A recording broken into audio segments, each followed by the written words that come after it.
Well, the discussion is that, we spent the last 10 years making advances in metastatic setting, but in the last year, we've made huge progress in the treatment of adjuvant therapy, and these treatments are now standard of care for patients.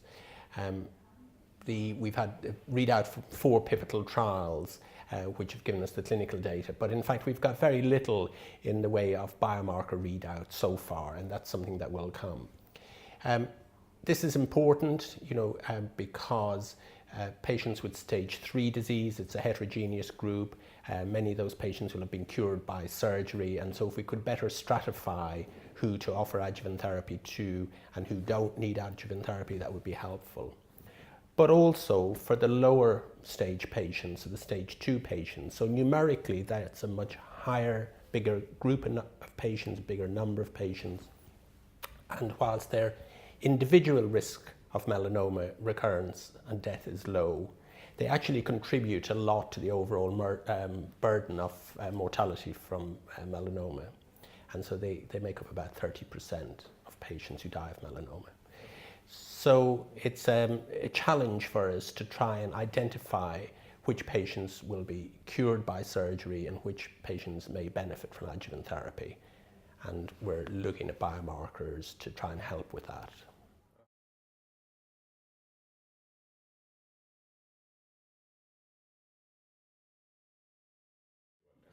Well, I think in terms of, there isn't any proven biomarker at present, so certainly most of them are being looked at and validated in clinical trials. And I talked today about 2 biomarkers. One is ctDNA, so this is circulating tumor DNA.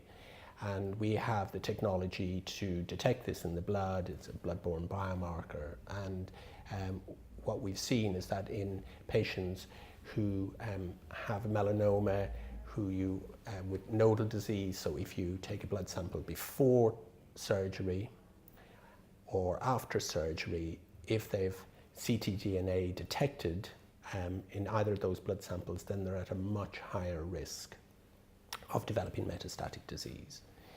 And that can then inform our clinical trial design about perhaps how to follow patients up using ctDNA and make treatment decisions based on that.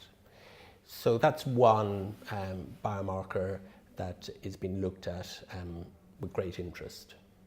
And then I also am interested in the recently presented data from one of the big adjuvant studies, the COMBI-AD study. So this was looking at stage 3 patients with resected disease who had a BRAF mutation. And the primary outcome from that was that we've seen that there's a significant improvement in relapse-free survival and also an impact on overall survival, although it's difficult to quantify the magnitude of that yet. But they presented some data at the recent ESMO meeting looking at 2 main things. One is tumor mutation burden, and the second is immune marker or interferon gamma signature. And what that showed was that there was a subgroup of patients, so those patients who had immune active tumors and a low tumor mutation burden seemed to do much better with dabrafenib trametinib. And so that's interesting because you might then use that as a biomarker to select lower risk patients for that treatment. So they're the 2 sort of front runners at present.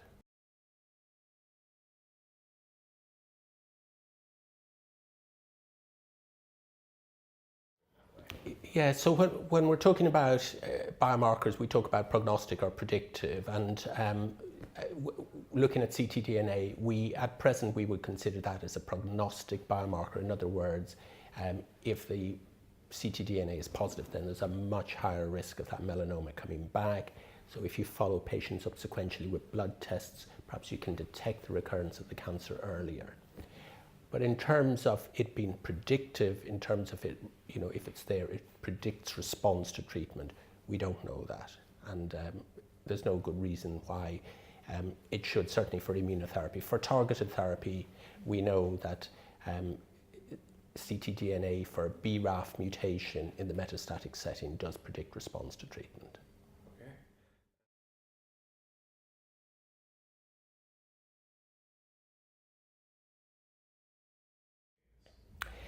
So I think the two main areas that people are looking at is to better select which group of patients need